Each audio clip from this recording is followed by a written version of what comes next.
Kudide abaningi ukubona uMthandeni SK ene-interview noTshatha bengekho abakwaSpotify. Izolo nayi incazelo. AbakwaSpotify bathumele i-interview questions kuKhozi FM kuhlelo lukaTshatha ukuthi bambuze uMthandeni leyo mbuzo. Isidingo sokuthi abakwaSpotify babe seKhozini FM besingekho. Kodwa i-interview uMthandeni abekuyo ibikhokhelwe abakwaSpotify.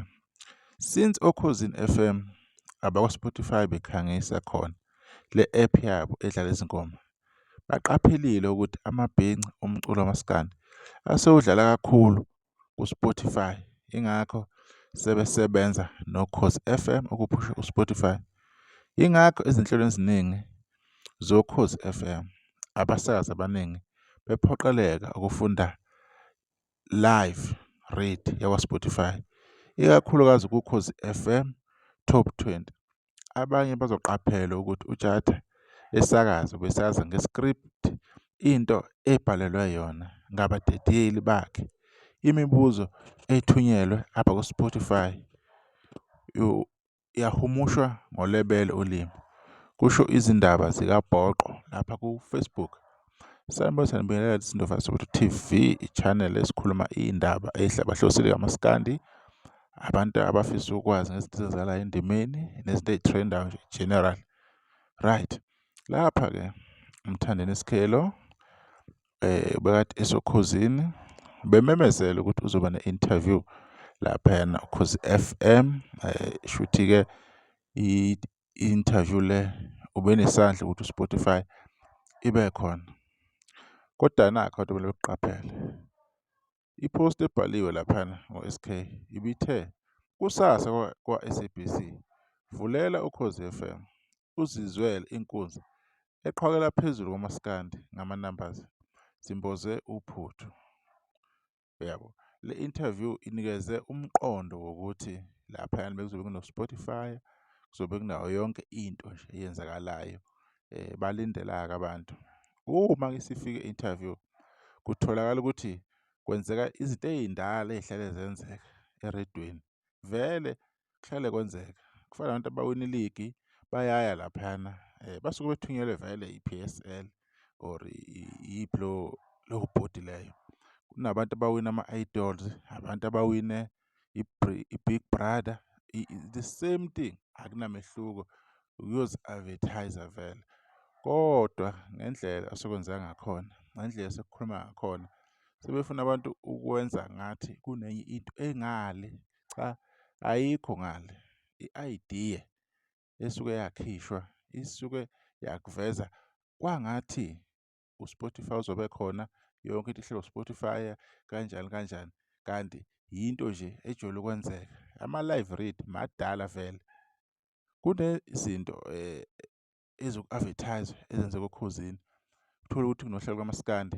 Lezi zinto abahlale bey'funda mabeya ey'makethe. Ama-live read onke akuqali khona ngale interview. Into endala le, into eyahlala yenzeka. So akuthusi lokhu, sikujwayele. Nangesikhathi uKhuzani eyile enziwa futhi ama-live read, akuyikho into ehlukile. Kwakuyikhampani yakhe uKhuzani futhi eyayimhlalela interview. Into ehlala yenzeka. Nomuntu ombonayo laphana kukhona vele umuntu usuke ehlelile ukuthi kube kanjalo. Kodwa abantu bafuna ukwenza ngathi mhlawumbe into ebihlukile, into ebi-special, into ekanjani njani. Njengoba nakho uKhuzani ayile. Cha, cha, cha, cha. Akufani nalokho uKhuzani ekade ekile ebiziwe kwi-panel, specifically lokho okwenziwa uKhuzani. So abantu ngiyabona ukuthi bafuna ukusondeza, ukukhomperisha izinto. No, lokho bekulapho Khozini into nje normal ejwayelekile ehlala yenzeka usuku nosuku. Khona lento okuthiwa i-live, lento ebihlale ikhulunywa laphayana. Nakhona futhi sikhokheliwe leso slot leso ukuthi bebe khona abantu. So ayikho into special, ayikho into emangazayo, ayikho into engako ebiyokwenzeka. Into nje ejwayelekile ne-normal. Ukuthi-ke abantu-ke online mhlawumbe bese beyikhulumela iy'nto zabo. Uyabazi-ke abantu bayabhoka-ke abantu-ke bayabhokana. Kujwayele ukuthi kukhulunywe izinto vele-ke ukuthi ubani nobani bencofana abantu. Into ejwayelekile kuphilelwa yona. Kodwa-ke bekunikeza i-idea ukuthi bekuphithizela abantu bakwa-Spotify laphayana bebengekho. Thola uTshatha, Mthandeni futhi akaqali Ekhosini, hlezi futhi ekhuluma ngazo iy'namba. Bekuhluke ngani kade kukhuluma lokhu nokudlulile, bekuyifanela nje. So lento iyabuya futhi iyalapha nokubani kuKhuzani. Bafowethu, siyabona impela kuyazanywa, kuyazama ukuthi kunabukelise, kuyazanywa ukuthi kubekwe ngendlela le si-understand-a ngayo, kuyazanywa ukuthi kuvezwe izinto ngendlela eseceleni ecashile. Cha, akwenzeki. Zonke iy'ndawo ey'phakeme kusavela uKhuzani. Zonke iy'ndawo lezi ababey'tshela uKhuzani aye kuzo, usaya kuzo. Phezu kwazo zonke lezo namba lezo abantu abay'tshela banazo.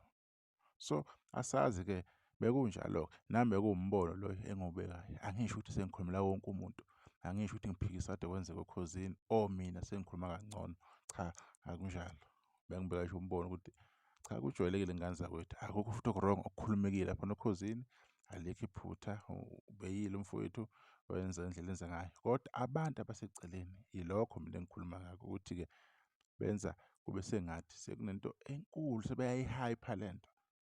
Into ejwayele ukwenzeka many times ewenzwa i-scammer interview afana nalawo.